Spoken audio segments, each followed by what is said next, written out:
जय भारत विद्यार्थी मित्रों, अद्वैत एचीवर्सनी यूट्यूब चैनल में आपનું हार्दिक स्वागत है। हूँ निशांत राजगौर तमने सेट थियरी नो त्रीजो भाग एटले के लेक्चर 3 आज करावानो छूं। तमे बधा मजामां हशो।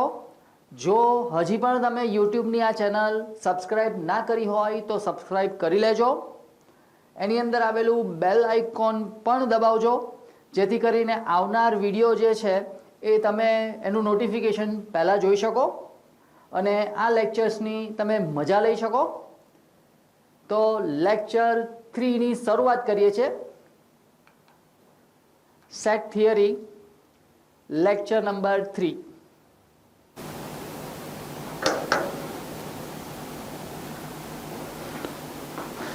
तो शुरुआत करिए।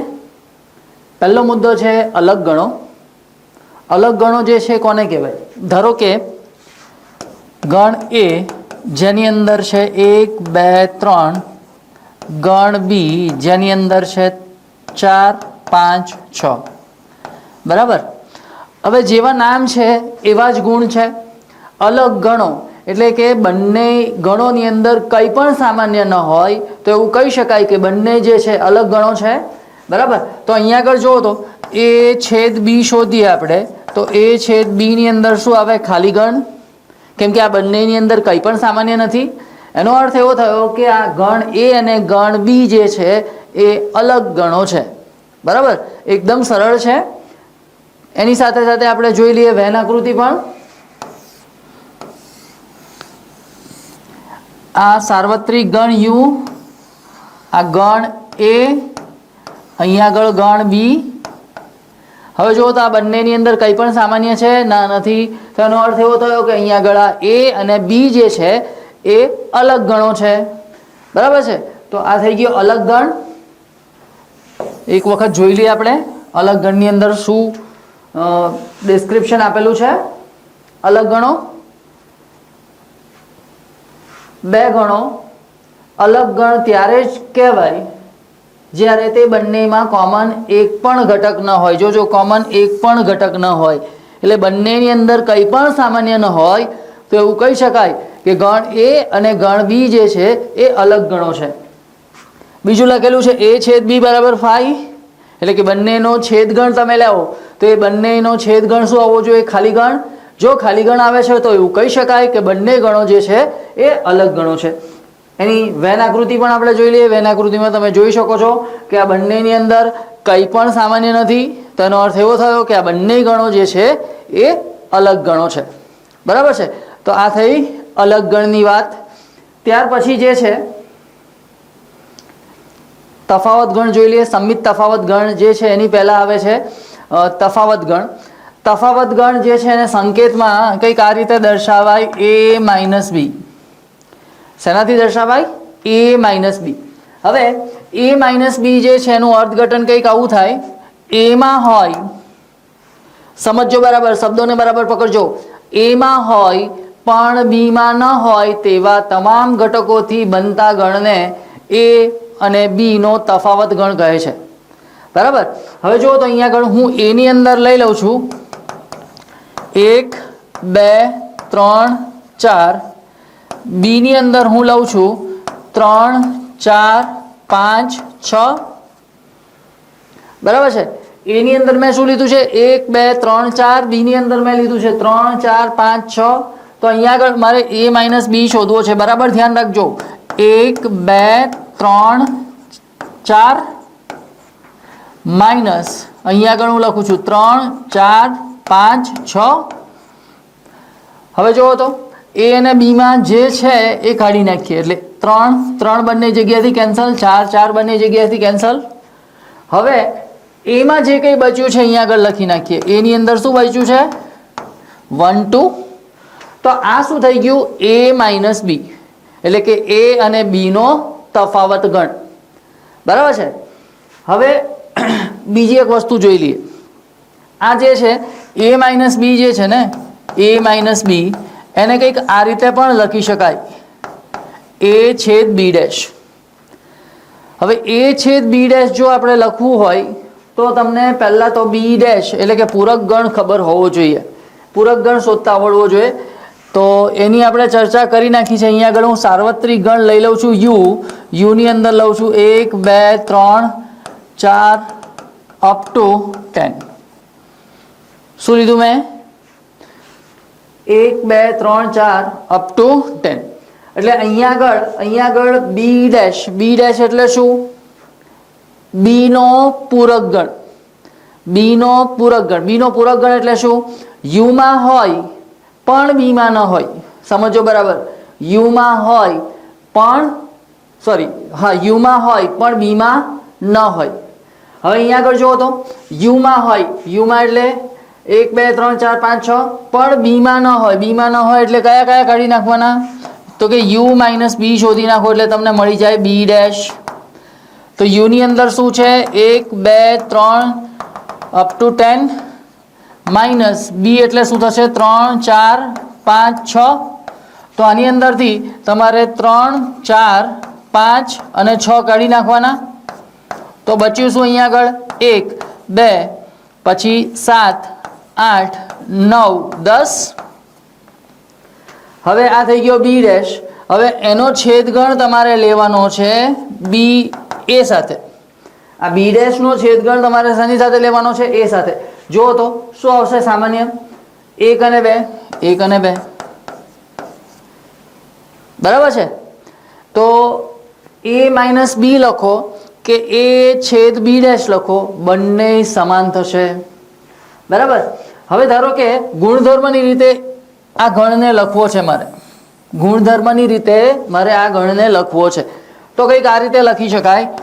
a માઇનસ બી બરાબર એક્સ, જ્યાં એક્સ બિલોંગ્સ ટુ એ પણ X does not belongs to B. તો આ ગણ જે છે એ ગુણધર્મની રીતે આપણે લખી નાખ્યો. હવે ધારો કે બી માઇનસ એ હોય તો બી માઇનસ એમાં શું આવશે? એક્સ જ્યાં એક્સ બિલોંગ્સ ટુ બી પણ X does not belongs to A. બરાબર. તો આ થઈ ગયું બી માઇનસ એ, આ થઈ ગયું એ માઇનસ બી.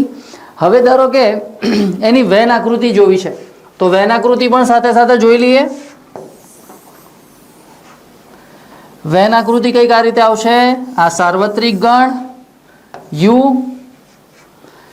આ ગણ એ, આ ગણ બી,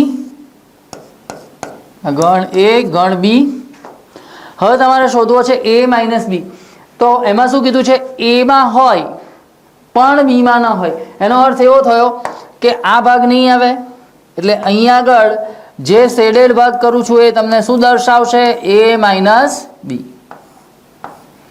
તો આ થઈ ગયો છે એ માઇનસ બી. ચાલો આ ભાગ જોઈ લઈએ આપણે. આ ભાગ કયો છે? કોઈ કહે છે બહુ સહેલું છે, એકદમ સહેલું છે એવું કહી દઈએ તો ચાલે. આ ભાગ કયો છે? બી માઇનસ એ. ક્લિયર? તો અહીંયા આગળ આ થઈ ગઈ વેન આકૃતિ તફાવત ગણની. આ છે એ માઇનસ બી, આ છે બી માઇનસ એ. બરાબર. તો જોઈ લઈએ આગળ ડિસ્ક્રિપ્શનની અંદર અહીંયા આગળ શું લખેલું છે, પછી વધીએ આગળ. જોઈ લો તો જો ગણ એ અને બી બે ઘટકો નહીં ગણો છે. શું છે? ગણો છે. તો એ માઇનસ બી એ એવો ગણ છે જેમાં એમાં આવતા હોય પરંતુ બીમાં ન આવતા હોય તેવા ઘટકો છે. પછી એ માઇનસ બી જો છે એને ગુણધર્મમાં લખવું હોય, ગુણધર્મના સ્વરૂપમાં લખવું હોય તો એક્સ જ્યાં એક્સ બિલોંગ્સ ટુ એ અને X does not belongs to B. B minus A લખવું હોય તો શું લખાય? એક્સ જ્યાં એક્સ બિલોંગ્સ ટુ બી અને X does not belongs to A. એની વેન આકૃતિ પણ સાથે સાથે જોઈ લઈએ. આ થઈ ગઈ વેન આકૃતિ. આ વેન આકૃતિ જે છે શું દર્શાવશે? જો તો આ ભાગ કયો દર્શાવશે? બી માઇનસ એ. અને આ જે ભાગ છે એ પણ શેડેડ રિજિયનથી આપણે જોઈ લઈએ.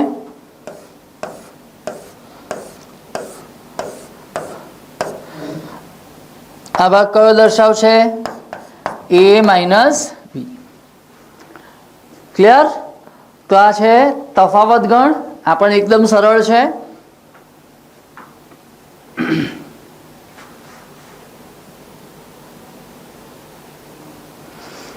ત્યાર પછી આવે છે સંમિત તફાવત ગણ. હવે સંમિત તફાવત ગણ પણ બહુ સરળ છે. સંમિત તફાવત ગણની અંદર શું આવશે? તો અહીંયા આગળ આપણે a માઇનસ બી શોધ્યું. આની અંદર આપણે a માઇનસ બી પહેલા શોધ્યું તફાવત ગણની અંદર. એ જ પ્રમાણે b માઇનસ એ પણ શોધ્યું. હવે આ બંનેનો યોગ ગણ લઈ લો, એટલે કે a માઇનસ બી યોગ b માઇનસ એ, તો એ તમને શું આપશે? સંમિત તફાવત ગણ. અને સંમિત તફાવત ગણ જે છે એને સંકેતમાં કંઈક આ રીતે લખી શકાય. એ પછી નાનકડો એવો ત્રિકોણ, અને નાનકડા ત્રિકોણને આપણે શું કહીએ છીએ? ડેલ્ટા. તો અહીંયા આગળ a ડેલ્ટા બી બરાબર a માઇનસ બી યોગ b માઇનસ એ. તો આ થઈ જશે સંમિત તફાવત ગણ. બરાબર છે?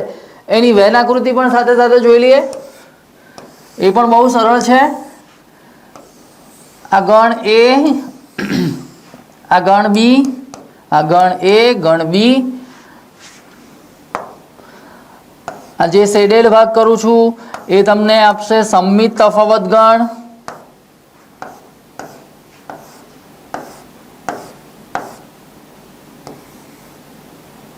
આ સાર્વત્રિક ગણ u, આ ગણ a, આ ગણ બી. શેડેડ ભાગ જે બતાવું છું એ શું દર્શાવશે? સંમિત તફાવત ગણ.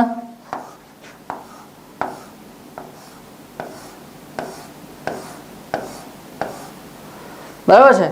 તો આ થઈ ગયો સંમિત તફાવત ગણ અને સંમિત તફાવત ગણની આકૃતિ. બીજી એક વસ્તુ જોજો બરાબર ધ્યાનથી, તમે આ વેન આકૃતિ જુઓ તો તમને ખ્યાલ આવે. હું આ ભાગને જો આની અંદર લઈ લઉં શેડેડ ભાગની અંદર, તો એ શું દર્શાવશે?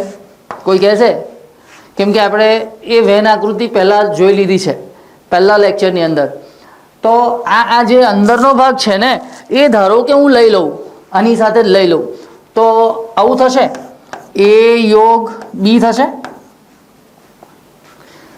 આ ભાગ જો ઇન્ક્લુડ કરી દઉં તો એ શું દર્શાવશે? a યોગ b. હવે આ a યોગ b જે છે એની અંદરથી ધારો કે હું આ ભાગ કાઢી નાખું. આ ભાગ કયો છે? આ ભાગ કયો છે? a છેદ b. હવે હું એની અંદરથી a છેદ b કાઢી નાખું તો આ જ થઈ ગયું. જો તો જેની આકૃતિ દોરી છે, જેની વેન આકૃતિ દોરી છે એ જ થઈ ગયું. એટલે સંમિત તફાવત ગણ જે છે એને બીજી રીતે પણ લખી શકાય. કઈ રીતે? તો કે a ડેલ્ટા b બરાબર a યોગ b માઇનસ a છેદ b. બરાબર છે? તો આ થઈ ગયો સંમિત તફાવત ગણ. જોઈ લઈએ એનું ડિસ્ક્રિપ્શન પણ સાથે સાથે જોઈ લઈએ.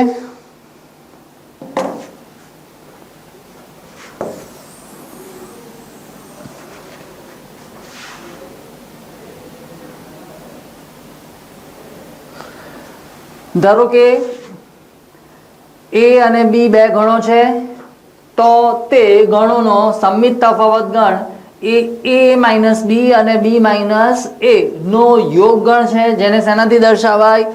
a ડેલ્ટા b થી દર્શાવાય.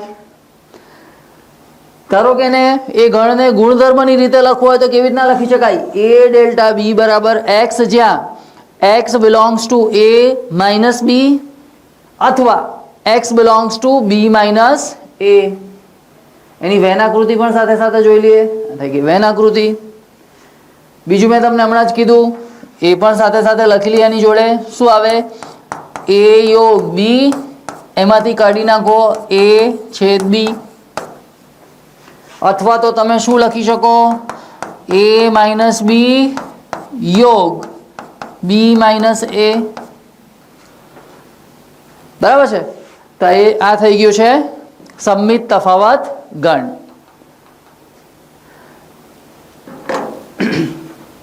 જોઈ લો એક વખત.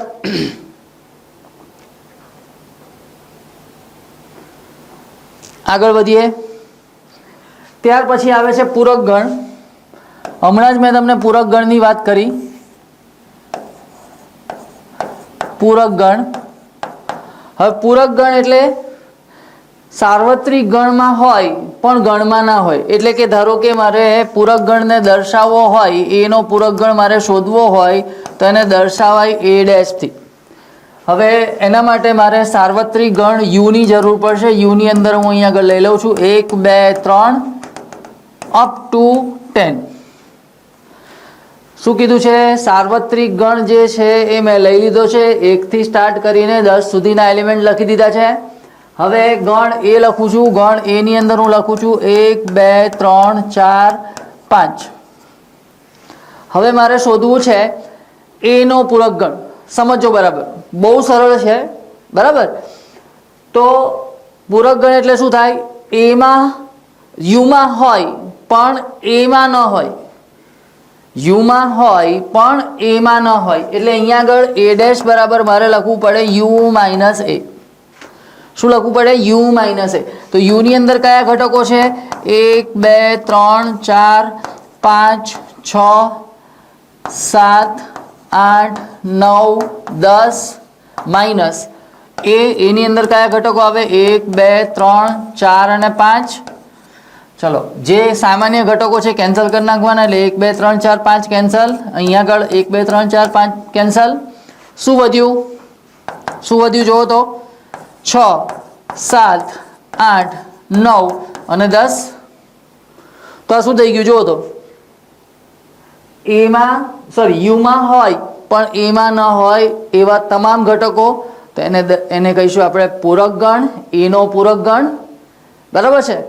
હવે ધારો કે એની વેન આકૃતિની પણ સાથે વાત કરી લઈએ. તો વેન આકૃતિમાં શું થશે? આ સાર્વત્રિક ગણ યુ. હવે એની અંદર કોઈ ગણ લઈ લીધો મેં એ, અને મારે શોધવું છે એ ડેશ. તો એ ડેશ આ જે શેડેડ રિજિયન કરું છું ને એ તમને શું દર્શાવશે? એ ડેશ. એટલે એમાં ન હોય પણ યુમાં હોય તેવા તમામ ઘટકોથી બનતો ગણ. એટલે એ થઈ જશે તમારો એનો પૂરક ગણ. બરાબર છે.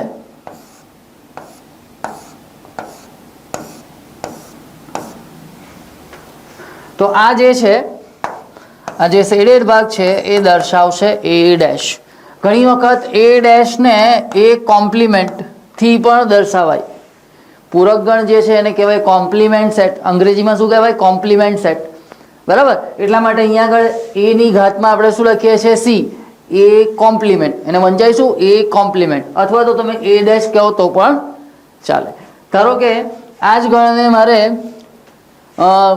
ગુણધર્મની રીતે લખવું છે. તો એ ડેશ બરાબર શું લખી શકાય?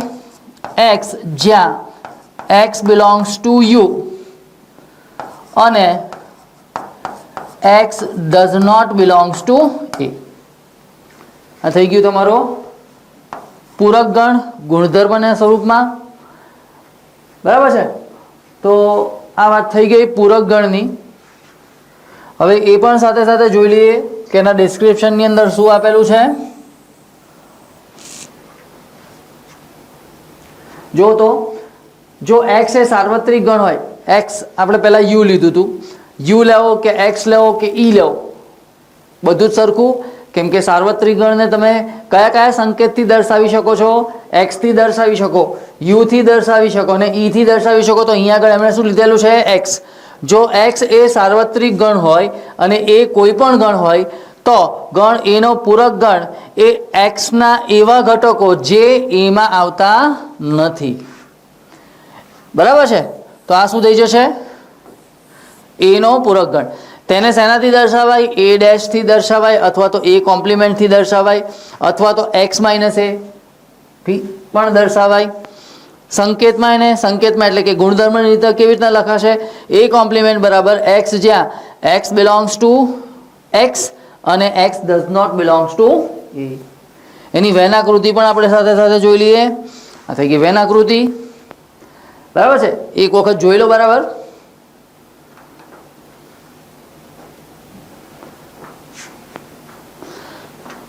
આગળ વધીએ. સમજો બરાબર. હવે સાર્વત્રિક ગણ છે, સાર્વત્રિક ગણ યુ. મને સાર્વત્રિક ગણ યુ જે છે એટલે એક્સ લખવાની જગ્યાએ યુ લખવાની ટેવ છે. એટલે હું અહીંયા આગળ સાર્વત્રિક ગણ જ્યારે પણ આવશે ત્યારે હું યુ લખીશ. તો અહીંયા આગળ સાર્વત્રિક ગણ લીધો, બરાબર છે. હવે સાર્વત્રિક ગણ જે છે ને એનો કોમ્પ્લિમેન્ટ જોઈએ છે મારે, એનો પૂરક ગણ જોઈએ છે. જોજો, એટલે અહીંયા આગળ લખું કોમ્પ્લિમેન્ટ, અથવા તો આવું પણ લખી શકાય યુ ડેશ, યુ કોમ્પ્લિમેન્ટ લખો કે યુ ડેશ લખો, બંનેનું અર્થઘટન સરખું થાય. યુનો પૂરક ગણ. હવે યુનો પૂરક ગણ જે છે, યુનો પૂરક ગણ એટલે આમ જોવા જાવ તો યુમાંથી યુ બાદ કરવાનો. હવે યુમાંથી યુ બાદ કરો તો શું થાય? સીધી વસ્તુ છે, ખાલી ગણ આવે. ઓ સર કેવી રીતના આવે? ના સમજ પડી, કઈ વાંધો નહીં. જુઓ તો આ ગણ એ છે, ગણ એ છે, એની અંદર હું લખું 1 2 3. હવે હું મારે શોધવું છે a માઇનસ એ, તો અહીંયા આગળ શું લખવું પડે? તો કે 1 2 3, એમાંથી બાદ કરવાનું 1 2 3. હવે 1 2 3 બાદ કરો તો શું થઈ ગયું? ખાલી ગણ. એટલે કોઈ પણ ગણ આપેલો હોય ને એ જ ગણમાંથી એ ગણ બાદ કરો, એટલે એના એ જ ગણનો તફાવત ગણ શોધો તો હંમેશા શું આવે? ખાલી ગણ આવે, બરાબર. તો અહીંયા આગળ યુ માઇનસ યુ બરાબર શું આવશે? 5. તો અહીંયા આગળ આપણી જોડે પહેલો જે નિયમ છે એ કંઈક આવો આવશે, યુ ડેશ બરાબર 5. ઓકે, ત્યાર પછીની જો વાત કરીએ તો ધારો કે 5 છે, 5 અને એનો કોમ્પ્લિમેન્ટ જોઈએ છે મારે. સમજો, 5 છે એનો કોમ્પ્લિમેન્ટ જોઈએ છે, એટલે કે 5 નો પૂરક ગણ જોઈએ છે. એટલે 5 કોમ્પ્લિમેન્ટ લખો અથવા તો 5 ડેશ લખો. શું લખી શકાય? તો કે યુ જે છે એમાંથી તમારે 5 બાદ કરવાનો, સાર્વત્રિક ગણમાંથી તમારે ખાલી ગણ બાદ કરવાનો. સાર્વત્રિક ગણમાંથી ખાલી ગણ બાદ કરો તો શું વધે? સીધી વસ્તુ છે, યુ વધે, બરાબર. તો અહીંયા આગળ બીજું શું આવશે? તો કે 5 કોમ્પ્લિમેન્ટ અથવા તો 5 ડેશ બરાબર આવશે સાર્વત્રિક ગણ યુ. એક ઉદાહરણ લઈને જોઈ લઈએ.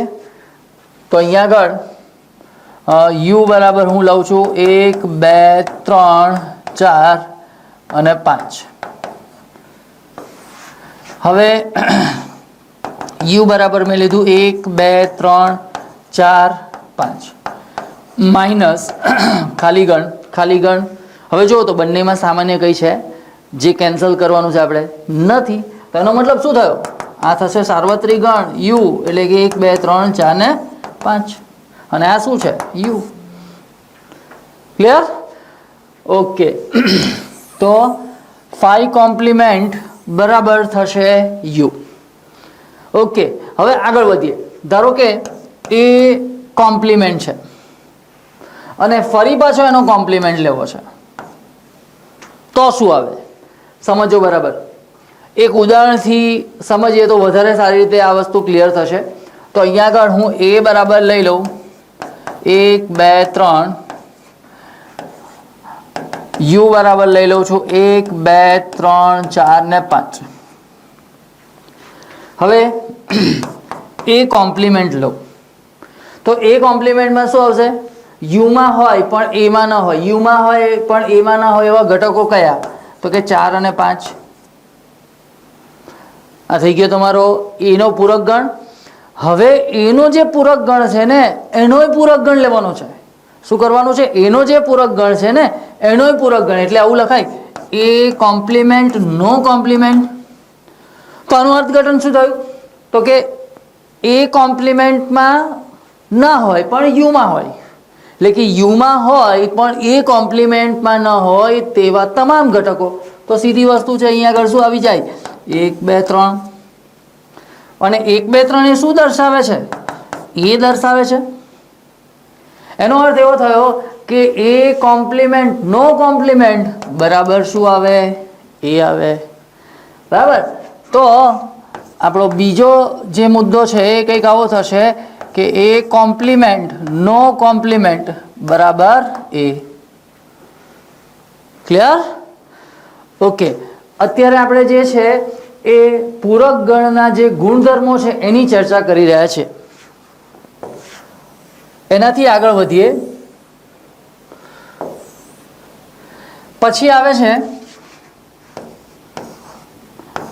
એનો ઉપગણ એ હોય, સોરી એનો એ જે છે બીનો ઉપગણ હોય, એનો ઉપગણ એ નહીં, એ જે છે બીનો ઉપગણ છે. હવે ધારો કે હું કોમ્પ્લિમેન્ટ લગાડું છું બંનેને, એટલે કે અહીંયા આગળ કોમ્પ્લિમેન્ટ લગાડું છું તો કંઈક આવું થઈ જશે, B complement is subset of A complement. Clear? કેવી રીતના થાય છે એ પણ આપણે એક ઉદાહરણથી લઈ લઈએ, શું થાય છે જોઈ લઈએ. અહીંયા આગળ યુ બરાબર હું લઈ લઉં છું 1 2 3 4 5 6. એ બરાબર હું લઈ લઉં છું 1 2. બી બરાબર હું લઈ લઉં છું 1 2 અને 3. બરાબર છે. અહીંયા આગળ મેં શું કીધું છે, યુ બરાબર 1 થી સ્ટાર્ટ કરીને 6 સુધી. એ બરાબર શું લીધું છે 1 2. બી બરાબર શું લીધું છે 1 2 3. એવું કહી શકાય કે એના તમામ સભ્યો જે છે બીમાં છે? હા છે. તો A is a subset of B? હા છે. હવે મારે શું કરવાનું છે તો કે A is subset of B છે તો મારે કોમ્પ્લિમેન્ટ લગાડવાનો છે. તો સંબંધ કયો રહેશે? બી એ કોમ્પ્લિમેન્ટ જે છે એ બી કોમ્પ્લિમેન્ટનો સબસેટ થશે કે પછી બી કોમ્પ્લિમેન્ટ જે છે એ કોમ્પ્લિમેન્ટનો સબસેટ થશે? જોઈ લઈએ. પહેલા એ કોમ્પ્લિમેન્ટ શોધીએ. ચલો, એ કોમ્પ્લિમેન્ટમાં શું આવશે, એટલે કે એનો પૂરક ગણ શું આવશે? 3 4 5 6 આવશે. ચાલો, બી કોમ્પ્લિમેન્ટમાં શું આવશે, એટલે બીનો પૂરક ગણ શું આવશે? 4 5 6 આવશે. જો તો એવું કહી શકાય કે બી કોમ્પ્લિમેન્ટના તમામ ઘટકો એ કોમ્પ્લિમેન્ટમાં હશે. તો અહીંયા આગળ શું થઈ ગયું? આ જુઓ તો, B complement is a subset of A complement. બરાબર? તો આ નિયમ પણ આપણે પૂરક ગણનો છે, ગુણધર્મ છે એવું કહી શકાય.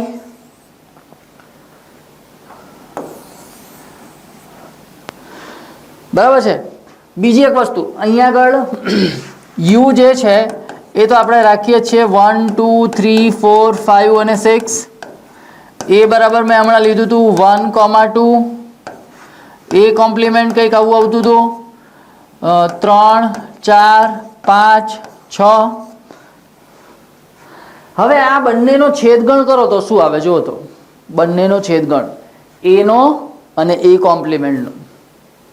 સીધી વસ્તુ છે, સ્પષ્ટ દેખાય છે કે બંનેમાં કંઈ પણ સામાન્ય નથી. કંઈ પણ સામાન્ય નથી એટલે શું આવે? ખાલી ગણ. તો અહીંયા આગળ આવશે એ છેદ એ ડેશ અથવા તો એ કોમ્પ્લિમેન્ટ બરાબર 5. બીજું, આ બંનેનો યોગગણ લેવો તો શું થાય છે? જુઓ તો, બંનેનો યોગગણ લેવો તો શું થાય છે? જુઓ તો,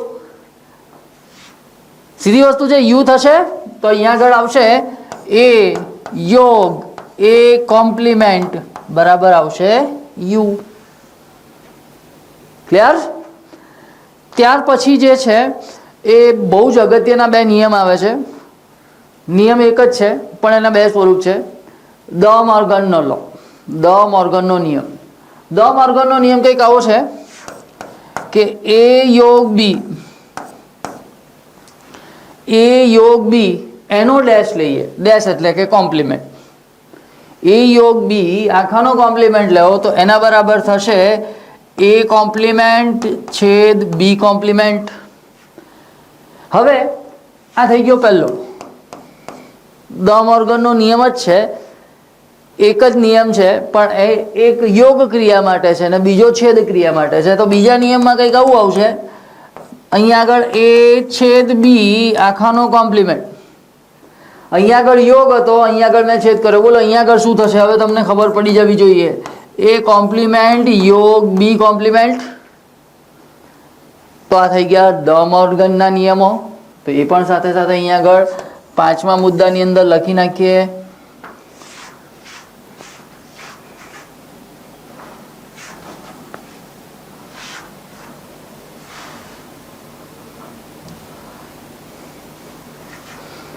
બરાબર છે? તો આ થઈ ગયા દ મોર્ગનના નિયમો. તો જોઈ લઈએ એના ડિસ્ક્રિપ્શનમાં શું આપેલું છે.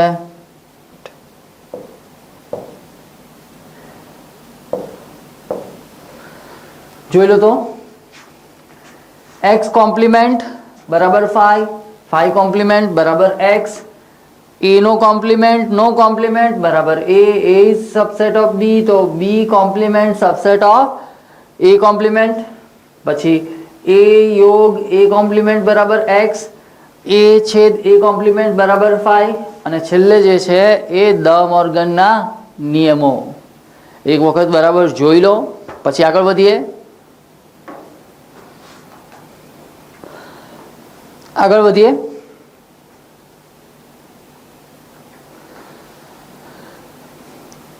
હવે દાખલા ગણવા માટે આના જે MCQ આપણે કરવાના આવશે એના માટે અમુક સૂત્રોની જરૂર પડશે.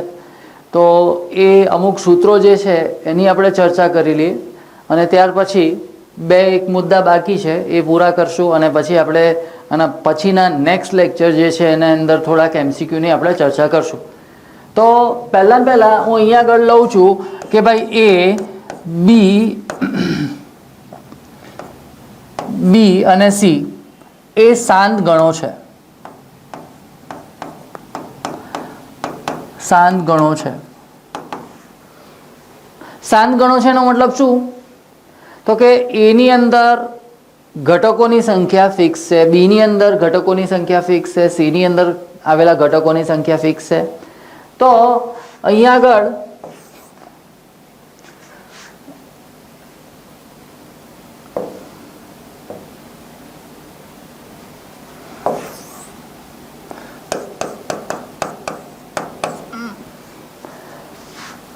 વેન આકૃતિ જોઈએ. વેન આકૃતિથી તમને વધારે ક્લિયર થશે. ધારો કે હું અહીંયા આગળ પહેલા ગણ લઉં છું u, સાર્વત્રિક ગણ u, આ a, આ b. બોલો શું થશે? હમણાં જ આપણે ચર્ચા કરી, આ વેન આકૃતિ જોઈને તમને ખબર પડી જવી જોઈએ કે આ બંને ગણો કેવા છે, અલગ ગણ. હવે બંનેનો યોગ ગણ કરો તો શું થાય? બંનેનો યોગ ગણ કરો તો શું આવે?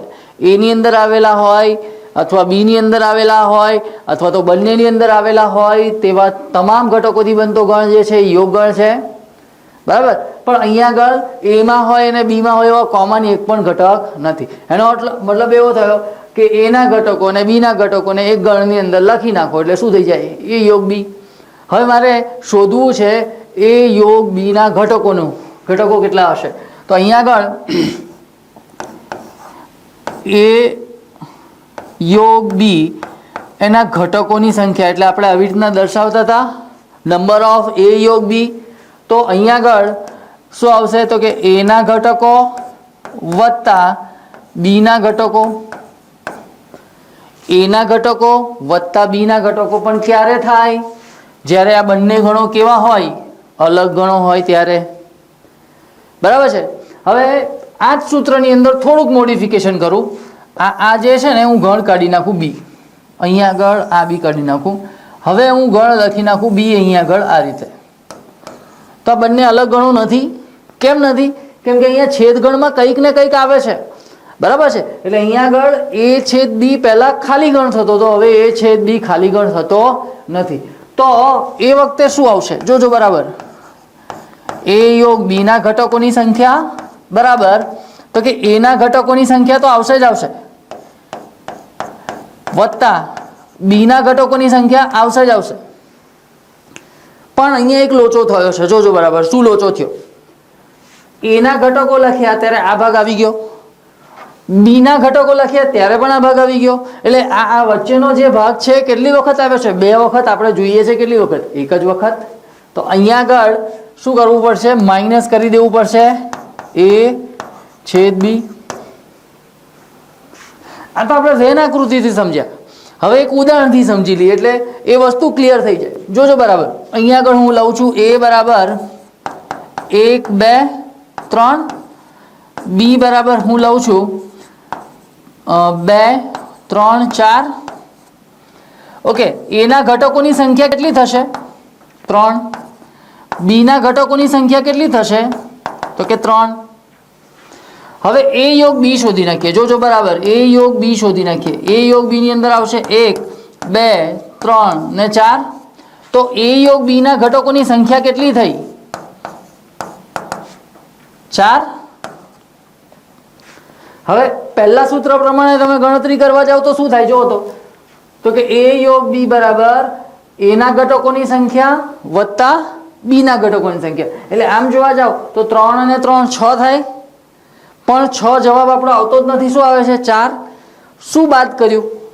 તો કે a છેદ b ના ઘટકો બાદ કર્યા. એટલે જુઓ તો a છેદ b શોધી નાખીએ. a છેદ b શું આવે? તો કે 2 અને 3. તો a છેદ b ના ઘટકોની સંખ્યા કેટલી થઈ? 2. તો 3 વત્તા 3 માઇનસ 2 એટલે શું થાય? જુઓ તો 4 થઈ ગયા. એટલે આ જે ભાગ છે ને એ a માંય આવતો હતો, b માંય આવતો હતો, એટલે આપણે એક વખત બાદ કરી નાખ્યો. તો આ થઈ ગયું a યોગ b ના ઘટકોની સંખ્યા. હવે આની આ જ વસ્તુને બીજી રીતે પણ લખી શકીએ. જુઓ તો કઈ રીતે? અહીંયા આગળ શું કર્યું છે? a ના ઘટકોની સંખ્યા વત્તા b ના ઘટકોની સંખ્યા માઇનસ a છેદ b ના ઘટકોની સંખ્યા. હવે ધારો કે a યોગ b ના ઘટકો લખવા હોય તો વેન આકૃતિથી જ આગળ વધીએ. જોજો બરાબર ધ્યાન રાખજો.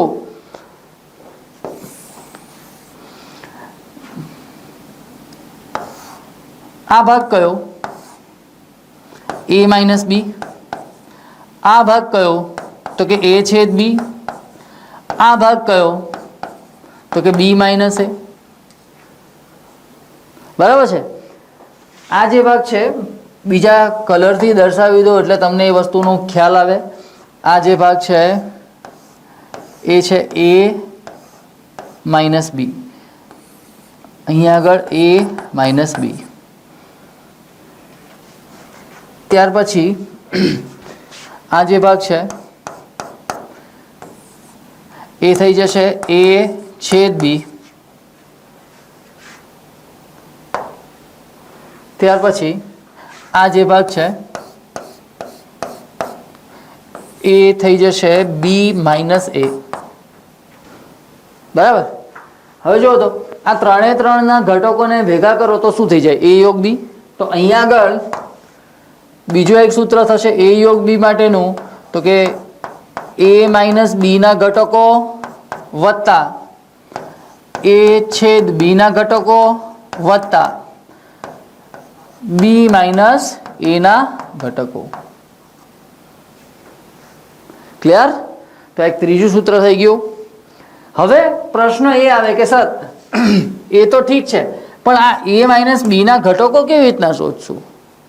કેમ કે એના માટે તો કોઈ સૂત્ર નથી. કઈ વાંધો નહીં, બહુ સહેલું છે. જોજો બરાબર. હવે આ વેનાકૃતિમાં જ જોજો. આ આખો a છે. હવે આટલો ભાગ જે છે શું દર્શાવે છે? તો કે a માઇનસ b દર્શાવે છે. તું એવું કરું તો ચાલે. આ આખો a છે ને એમાંથી હું આ a છેદ b બાદ કરી નાખું. આખો ભાગ આ a વાળો ભાગ છે ને, આ a વાળો ભાગ છે ને એમાંથી આ a છેદ b વાળો ભાગ બાદ કરી નાખું તો શું થઈ જશે? a minus b. તો અહીંયા આગળ ચોથું સૂત્ર જે આવશે તો કે a માઇનસ b નું બોલો શું થશે? તો કે a ના ઘટકોની સંખ્યા માઇનસ a છેદ b ના ઘટકોની સંખ્યા. ક્લિયર? તો a માઇનસ b ના ઘટકોની સંખ્યા શોધવું હોય તો શું લખી શકાશે? તો કે a ના ઘટકોની સંખ્યા માઇનસ a છેદ b ના ઘટકોની સંખ્યા. એ જ પ્રમાણે ધારો કે b માઇનસ a ના ઘટકોની સંખ્યા મારે શોધવી છે. બોલો હવે શું થશે? આખા b માંથી મારે શું કાઢી નાખવાનું? તો કે a છેદ b કાઢી નાખવાનો.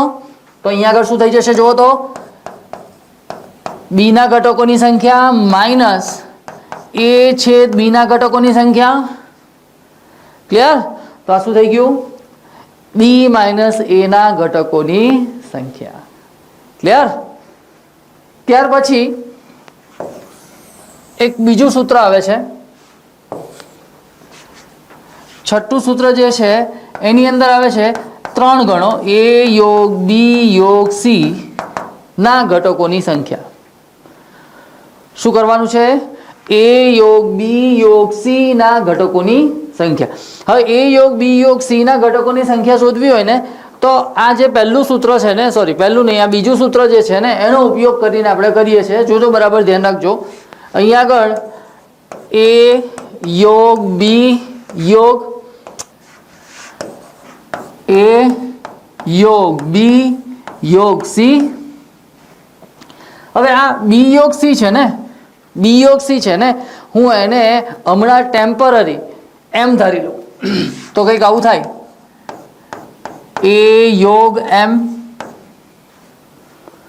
હવે જો તો આ સૂત્ર તો આપણી જોડે છે જ છે, તો એ પ્રમાણે લખીએ તો શું આવશે, A ના ઘટકોની સંખ્યા પ્લસ M ના ઘટકોની સંખ્યા માઇનસ A છેદ M ના ઘટકોની સંખ્યા, આવું આવશે। ઓકે, પછી હવે M ની કિંમત મૂકી દઈએ। M ની કિંમત શું આવશે જુઓ તો, A યોગ B યોગ C આવશે, એટલે A ના ઘટકોની સંખ્યા પ્લસ અહીંયા આગળ આવશે B યોગ C ના ઘટકોની સંખ્યા માઇનસ A છેદ B યોગ C ના ઘટકોની સંખ્યા। તો અહીંયા આગળ A ના ઘટકોની સંખ્યા પ્લસ અહીંયા આગળ સૂત્ર વાપરીએ ફરી પાછું આનું આ જ, તો અહીંયા આગળ B ના ઘટકોની સંખ્યા પ્લસ C ના ઘટકોની સંખ્યા માઇનસ B છેદ C ના ઘટકોની સંખ્યા માઇનસ, હવે ધ્યાન રાખજો અહીંયા આગળ આવું થશે, A વિભાજનનો નિયમ વાપરીએ એટલે અહીંયા આગળ A છેદ B યોગ A છેદ C આવું થશે। હવે અહીંયા આગળ ફરી પાછું આને એક ગણ લઈ લઈએ, આને એક ગણ લઈ લઈએ તો શું આવશે જોજો તો, A ના ઘટકોની સંખ્યા એટલે કે number of A plus number of B plus number of C minus number of B છેદ C માઇનસ અહીંયા આગળ આવશે નંબર ઓફ A છેદ B minus number of A છેદ C, પછી આવશે માઇનસ, પણ અહીંયા આગળ માઇનસ આગળ છે એટલે અહીંયા આગળ થઈ જશે પ્લસ, અને આ ત્રણે ત્રણ એટલે આ બંનેનો છેદગણ એટલે આવશે નંબર ઓફ A છેદ B છેદ C। આ થઈ ગઈ એની સાબિતી। એટલે નંબર ઓફ A યોગ B યોગ C બરાબર શું આવશે તો કે A ના સભ્યોની સંખ્યા વત્તા B ના સભ્યોની સંખ્યા વત્તા C ના સભ્યોની સંખ્યા માઇનસ A છેદ B ના સભ્યોની સંખ્યા માઇનસ B છેદ C ના સભ્યોની સંખ્યા માઇનસ C છેદ A ના સભ્યોની સંખ્યા પ્લસ A છેદ B છેદ C ના સભ્યોની સંખ્યા। એટલે અહીંયા આગળ સૂત્ર કંઈક આવું આવશે, A ના સભ્યોની સંખ્યા વત્તા B ના સભ્યોની સંખ્યા વત્તા C ના સભ્યોની સંખ્યા, કાઢી નાખું છું, માઇનસ A છેદ B ના સભ્યોની સંખ્યા માઇનસ B છેદ C ના સભ્યોની સંખ્યા માઇનસ C છેદ A ના સભ્યોની સંખ્યા પ્લસ A છેદ B છેદ C ના સભ્યોની સંખ્યા। તો આ એક સૂત્ર થઈ ગયું। આ સૂત્રોનો આપણે ઉપયોગ કરી અને દાખલા ગણવાના છે, એક વખત બરાબર જોઈ લો। ડિસ્ક્રિપ્શનમાં શું લખેલું છે એ પણ જોઈ લઈએ। જોઈ લો એક વખત, આપણે જે સૂત્રોની આપણે ચર્ચા કરી એ જ લખેલું છે અહીંયા આગળ। બીજી એક વસ્તુ અહીંયા જુઓ તો શું લખેલું છે, A છેદ B કોમ્પ્લિમેન્ટ એટલે શું થાય, હમણાં જ મેં તમને કીધું હતું A માઇનસ B બરાબર શું લખી શકાય, A છેદ B કોમ્પ્લિમેન્ટ। એ જ પ્રમાણે B માઇનસ A બરાબર શું થશે તો કે B છેદ A કોમ્પ્લિમેન્ટ। એટલે આ જે છે A માઇનસ B જે છે એનું સૂત્ર છે, આ B માઇનસ A નું સૂત્ર છે।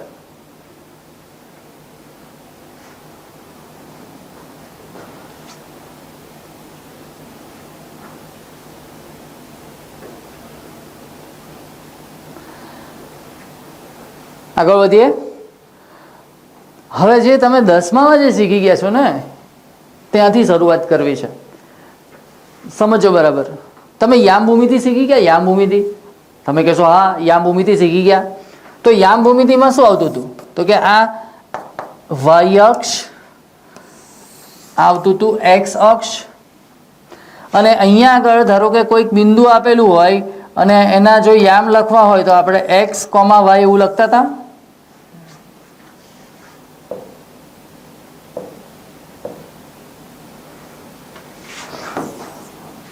બિંદુ આપેલું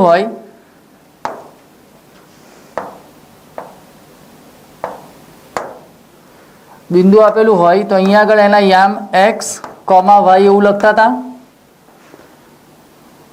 અને શું કીધું તું? એક્સ અક્ષ, અને શું કીધું તું? વાય અક્ષ. તો આ જે યામ છે, યામ એને એવું કહેતા હતા ક્રમયુક્ત જોડ. તો આ ઘટક ક્યાં આવે? તો કે એક્સ અક્ષ પરથી આવે. અને આ ઘટક ક્યાં આવે? તો કે વાય અક્ષ પરથી આવે. જો તમને યાદ હોય તો બિંદુ જે છે એને આપણે જે દર્શાવવું હતું ને કંઈક આ રીતે દર્શાવ્યું હતું. એના યામ શોધવા માટે તમે 9મા ધોરણમાં શીખી ગયા હશો. 9મા ધોરણમાં આ વસ્તુ શીખ્યા છો તમે. ધારો કે એક્સ છે એટલે કંઈક આવું થશે. આ જે અંતર છે એ થશે એક્સ, આ અંતર જે થશે એ વાય, આ વાય. અને એના આધારે આપણે આ બિંદુના યામ નક્કી કર્યા હતા એક્સ કોમા વાય. હવે એ જ વસ્તુ અહીંયા આગળ આપણે લેવાની છે. આને કહેવાય યામ સમતલ. હવે આ યામ સમતલ જે છે ને એ ખરેખર જોવા જાવ તો એક આ તમારી વાસ્તવિક સંખ્યા રેખા છે, આ પણ તમારી એક વાસ્તવિક સંખ્યા રેખા છે. એ બંનેનો ક્રોસ ગુણાકાર કર્યો છે ત્યારે તમને શું મળ્યું છે? બિંદુ મળ્યા છે. એટલે અહીંયા આગળ ગણની અંદર જે કાર્ટેશિયન ગુણાકાર આવે છે એ તમે પહેલાં ઓલરેડી શીખી ગયા છે. અને અત્યારે જે છે એ આપણે ગણ માટેનો કાર્ટેશિયન ગુણાકાર શીખીએ છીએ. ત્યાર પછી હું તમને આ વસ્તુ કમ્પેર કરું એની સાથે, સમજો બરાબર. અહીંયા આગળ હું ગણ લઉં છું એ બરાબર 1,2, બીજો ગણ લઉં છું બી, એની અંદર લઉં છું 2,3. હવે આ બંને વચ્ચે મારે ક્રિયા કરવી છે. કઈ ક્રિયા કરવી છે? કાર્ટેશિયન ગુણાકાર. એટલે અહીંયા આગળ કાર્ટેશિયન ગુણાકાર જે છે એનો મતલબ થાય એ ક્રોસ બી શોધવું છે. તો હવે જ્યારે પણ ક્રોસ ગુણાકાર હોય ત્યારે બે ઘટકો આવે એટલે ક્રમયુક્ત જોડ આવે. હવે એમાં પહેલો ઘટક જે છે એ શેમાંથી આવે? એમાંથી આવે. બીજો ઘટક શેમાંથી આવે? તો કે બીમાંથી આવે. એટલે અહીંયા આગળ આવશે 1, પછી બીજો ઘટક અહીંયા આગળ 2, બરાબર. તો આની અંદર આવશે 2, આ 3. તો આ થઈ ગયું તમારું A ક્રોસ B. હવે આની અંદર એવું લેવું પડશે કે એક જે છે એ 2 સાથે, એક છે 3 સાથે. એટલે અહીંયા આગળ 1 એ 2 સાથે આવી ગયો, તો હવે 1 એ 3 સાથે પણ લેવો પડે. એ જ પ્રમાણે 2 જે છે 2 સાથે આવે અને 2 એ 3 સાથે આવે, તો 2 એ 3 સાથે આવી ગયો એટલે 2 2.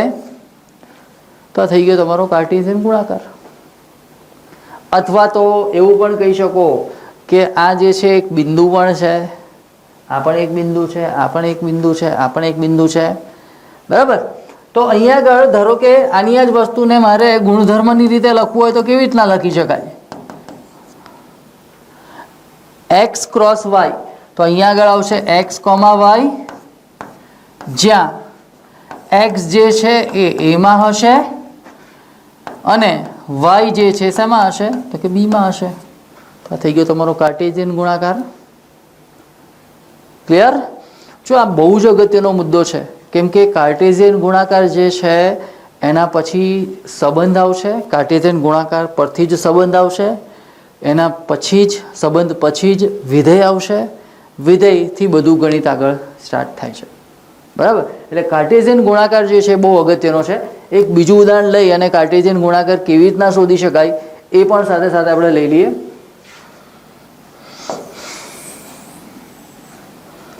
અહીંયા આગળ હું લઉં છું 1 એ બી અને બીજું લઉં છું અહીંયા આગળ સી ડી. મારે શોધવું છે એ ક્રોસ બી. સમજજો બરાબર. હા, તો મેં તમને કીધું એ ક્રોસ બી શોધવું હોય ત્યારે પહેલો ઘટક શેમાંથી આવે? એમાંથી આવે. બીજો ઘટક શેમાંથી આવે? બીમાંથી આવે. તો અહીંયા આગળ આવશે એ કોમા સી, પછી આવશે એ કોમા ડી. એટલે મેં શું કર્યું, આ એ જે છે ને એ આ બંને ઘટકો સાથે પહેલાં લઈ લીધો. ત્યાર પછી શું આવશે તો કે બી કોમા સી અને બી કોમા ડી. એટલે આ બંને ઘટકો આની સાથે, બરાબર. તો આ થઈ ગયો તમારો કાર્ટેશિયન ગુણાકાર. હવે ધારો કે હું બી ક્રોસ એ શોધું તો શું આવે? બી ક્રોસ એ. તો એનું ઉલટું થઈ જાય. પહેલો ઘટક શેમાંથી આવે? બીમાંથી આવે. બીજો ઘટક શેમાંથી આવે? એમાંથી આવે. તો અહીંયા આગળ સી જે છે એ સાથે જોડાય, સી જે છે એ બી સાથે પણ જોડાય. ત્યાર પછી ડી જે છે એ સાથે જોડાય, ડી જે છે એ બી સાથે પણ જોડાય. આ થઈ ગયું બી ક્રોસ એ. બીજી એક વસ્તુ અહીંયા આગળ તમે સ્પષ્ટ જોઈ શકો છો કે એ ક્રોસ બી અને બી ક્રોસ એ સરખા નથી. પણ એના સભ્યોની સંખ્યાની વાત કરીએ તો આના સભ્યોની સંખ્યા કેટલી થાય? એટલે અહીંયા આગળ હું લખું આના સભ્યોની સંખ્યા, number of A cross B કેટલા આવશે? 4. Number of B cross A શું આવશે? 4. સમજાય છે? તો આ થઈ ગયો કાર્ટેશિયન ગુણાકાર. અને ક્રમયુક્ત જોડ એટલે શું? આને કહેવાય ક્રમયુક્ત જોડ. પહેલો ઘટક પહેલા ગણમાંથી આવે, બીજો ઘટક બીજા ગણમાંથી આવે. આવી રીતના ધારો કે આ 2 ગણ માટે છે એવા n ગણ માટે પણ લઈ શકાય. પણ તો એ વખતે શું થશે? ક્રમયુક્ત જોડ તમને નહીં મળે. ધારો કે હું તમને એક બીજું ઉદાહરણ લઈ લઉં કે એ ક્રોસ બી ક્રોસ સી. હવે આના ઘટકોની વાત કરીએ ને તો એની અંદર 3 સંખ્યાઓ આવે, એક્સ, વાય અને ઝેડ. એમાં એક્સ જે છે એ પહેલા ગણમાંથી આવે, વાય જે છે એ બીજા ગણમાંથી આવે અને ઝેડ જે છે એ ત્રીજા ગણમાંથી આવે. બરાબર છે? હવે મેં તમને હમણાં જ કીધું હતું કે જે તમે યામ ભૂમિતિ શીખી ગયા એ આ જે કાર્ટેશિયન ગુણાકાર જે છે ત્યાંથી જ આવેલી છે. બરાબર? તો હું તમને એક ઉદાહરણ આપું. ધારો કે આવી રીતના છે 1,2 તો એક બિંદુ છે. તો આ બિંદુ જે છે એનો પહેલો યામ એટલે કે એક્સ યામ ક્યાં હશે? તો કે બિલોંગ્સ ટુ આર હશે વાસ્તવિક સંખ્યામાંથી. આ બીજો યામ ક્યાં હશે? તો કે બિલોંગ્સ ટુ આર હશે. એટલે તમે જે અહીંયા આગળ એક્સ અક્ષ શોધી હતી આ શું છે? વાસ્તવિક સંખ્યા રેખા. અહીંયા આગળ ક્યાંક 1 આવશે અને અહીંયા આગળ ક્યાંક 2 આવશે. આ 2 ને 1. તો આ જે છે એક ગણ થઈ ગયો. આપણે અહીંયા આગળ એને નામ આપી દઈએ ધારો કે એ અને આને નામ આપી દઈએ બી. પણ અહીંયા આગળ આ વાસ્તવિક સંખ્યા રેખા છે એટલે અહીંયા આગળ આર લખવું પડશે. તો આ 1 જે છે એ આરની અંદર આવે, 2 જે છે એ પણ આરની અંદર આવે. તો આર ક્રોસ આરની અંદર શું આવે? તો કે 1,2 આવે. 1,2 આવે. બરાબર? તો પહેલો ઘટક જે છે એ પહેલા ગણમાંથી આવશે, બીજો ઘટક જે છે એ બીજા ગણમાંથી આવશે. ઓકે, 3 ગણો હોય તો આને ટ્રિપલેટ કહેવાય. અને શું કહેવાય? પેર કહેવાય અને ટ્રિપલેટ કહેવાય. પછી ધારો કે ચોથો ગણ એડ કરો ડી, તો અહીંયા આગળ 4 ઘટકો આવે. પણ મોટાભાગે જે છે ને યામ ભૂમિતિની વાત કરીએ તો એ એક્સ અક્ષ અને વાય અક્ષની જ વાત થાય. પછી ધારો કે 3 ગણ આવે ને તો એ અવકાશની વાત થાય. અવકાશની વાત થાય એટલે શું થાય? એક્સ અક્ષ, વાય અક્ષ અને ઝેડ અક્ષ. એટલે ધારો કે તમારે અવકાશની અંદર કોઈક બિંદુ લખવું હોય તો અહીંયા આગળ તમે લખ્યું એક્સ વાય ઝેડ લખ્યું તો આ જે છે એ એક્સ અક્ષ પર હોય, આ વાય અક્ષ પર હોય અને આ ઝેડ અક્ષ પર હોય. બરાબર? એનાથી થોડાક આગળ વધીએ. આ ફિઝિક્સમાં આવશે તમારે. મોટાભાગે આપણે 3 અક્ષ સુધી એટલે કે 3 જે ગણ છે એનો જ કાર્ટેશિયન ગુણાકાર લેશું. બરાબર? ચોથું નહીં આવે. 3 એટલે 2ની જો વાત કરીએ તો આ સમતલના બિંદુઓની વાત કરશું. 3ની વાત કરીએ એટલે અવકાશની વાત કરશું, બરાબર. અને ચોથું જે ફિઝિક્સમાં આવશે એ આવશે ટાઈમની અક્ષ, ટાઈમ સમય અક્ષ આવશે. પણ એની આપણે કોઈ ચર્ચા કરવાની નથી, એ ફિઝિક્સમાં આવશે. ફિઝિક્સવાળા જે ટીચર્સ છે તમને કહેશે. આપણે ખાલી યામ ભૂમિતિ એટલે એક્સ અક્ષ અને વાય અક્ષ એટલે સમતલની વાત કરવાની. 3 આવે તો એ વખતે આપણે સમતલની વાત કરશું, બરાબર. પણ અત્યારે આપણે એવી કોઈ વાત નથી કરવાની, માત્ર ને માત્ર કાર્ટેશિયન ગુણાકાર જે છે એની જ વાત કરવાની છે. ક્લિયર?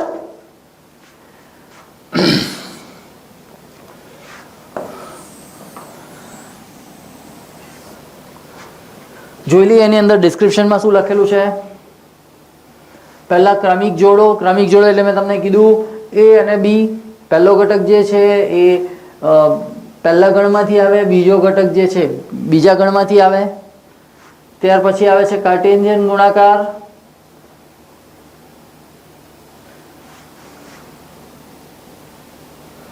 જોઈ લો એક વખત.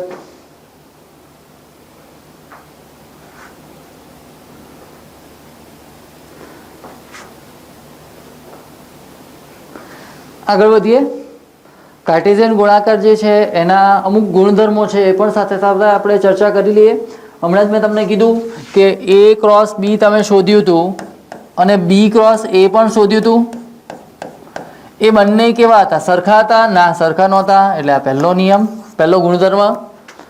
ત્યાર પછી મેં તમને એવું કીધું ઘટકોની સંખ્યાની જો વાત કરીએ તો A ક્રોસ B ના જે ઘટકો હતા એટલા જ ઘટકો B ક્રોસ A ના પણ હતા. એટલે શું આવશે? A ક્રોસ B ના ઘટકોની સંખ્યા બરાબર B ક્રોસ A ના ઘટકોની સંખ્યા. બીજી એક વસ્તુ, જો તમે બરાબર ધ્યાનથી જોયું હોય તો, ના જોયું હોય તો ફરી પાછું એક વખત ઉદાહરણ લઈ લઈએ કે A ની અંદર આપણે લઈ લઈએ 1 2, B ની અંદર લઈ લઈએ 3 4. હવે A ક્રોસ B ની અંદર ઘટકો લખો. શું આવશે? તો કે 1, 3, 1, 4, 2, 3, 2, 4 થઈ ગયા A ક્રોસ B ના ઘટકો. હવે A ક્રોસ B ના ઘટકોની સંખ્યા કેટલી થઈ? તો કે 4 થઈ ગઈ. હવે 4 જે છે ને હું 2 ગુણ્યા 2 લખી શકું. હવે જુઓ તો 2 એ શું છે? A ના ઘટકોની સંખ્યા. આ 2 શું છે? તો કે B ના ઘટકોની સંખ્યા. તો અહીંયા આગળ થશે A ના ઘટકોની સંખ્યા ઇન્ટુ B ના ઘટકોની સંખ્યા. એટલે અહીંયા આગળ A ક્રોસ B ના ઘટકોની સંખ્યા બરાબર શું લખી શકાય? તો કે A ના ઘટકોની સંખ્યા ગુણ્યા B ના ઘટકોની સંખ્યા. એટલે અહીંયા આગળ લખાશે A ના ઘટકોની સંખ્યા ગુણ્યા B ના ઘટકોની સંખ્યા.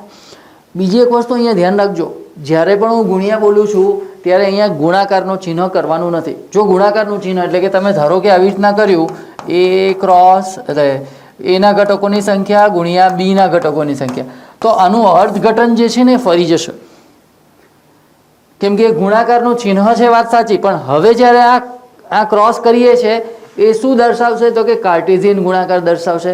એટલે અહીંયા આગળ આપણે આવું કંઈ નહીં લખતા, ખાલી ડોટ નાનો મૂકી શકાય. તો આ થઈ જશે A ના ઘટકોની સંખ્યા ગુણ્યા B ના ઘટકોની સંખ્યા. ધારો કે એવી રીતના n ગણો આપેલા હોય તો A1 cross A2 dot dot dot cross AN, તો એના ઘટકોની સંખ્યા શું આવશે? સીધી વસ્તુ છે. A1 ના ઘટકોની સંખ્યા ગુણ્યા A2 ના ઘટકોની સંખ્યા ડોટ ડોટ ડોટ ગુણ્યા AN ના ઘટકોની સંખ્યા. બરાબર છે. ધારો કે હું એવું લઉં કે A ક્રોસ A ના ઘટકોની સંખ્યા, A ક્રોસ A ના ઘટકોની સંખ્યા એટલે શું આવશે? તો કે A ના ઘટકોની સંખ્યા ઇન્ટુ A ના ઘટકોની સંખ્યા. એના બરાબર આવું લખી શકાય A ના ઘટકોની સંખ્યાનો વર્ગ. ક્લિયર? બીજી એક વસ્તુ, ધારો કે A ક્રોસ 5 શોધો તો શું આવે? બટ ઓબ્વિયસ છે 5 આવે. ત્યાર પછી બી 5 ક્રોસ એ શોધો, 5 ક્રોસ એ શોધો, તો એ પણ શું આવે? 5 આવે, બરાબર. આ જે છે એ કાર્ટેશિયન ગુણાકાર જે છે એના ગુણધર્મો છે. તો એક વખત એના ડિસ્ક્રિપ્શનમાં શું લખેલું છે એ પણ આપણે જોઈ લઈએ. જોઈ લો, આપણે જે ચર્ચા કરી એ જ વસ્તુ આની અંદર આપેલી છે.